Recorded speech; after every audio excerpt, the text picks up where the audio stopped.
এই 5টি কথা সবসময় মনে রেখো। নাম্বার 1, মানুষ এখন গুণী মানুষের কদর করার চেয়ে শক্তিশালী বা বিত্তবান মানুষের পা চাটতে বেশি পছন্দ করে। বিবেক এখানে স্বার্থের কাছে বন্দী। নাম্বার 2, বিপদে পড়লে মানুষ সৃষ্টিকর্তাকে খোঁজে, আর বিপদ কেটে গেলে নিজের অহংকারে মত্ত হয়ে তাকেই ভুলে যাওয়ার দুঃসাহস দেখায়।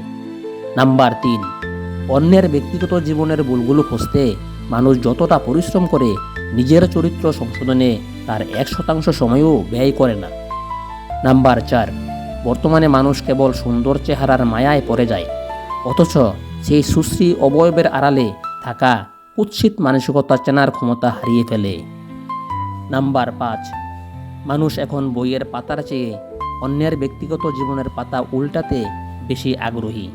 জ্ঞান অর্জনের চেয়ে পরনিন্দা করেই তারা বেশি তৃপ্তি পায়।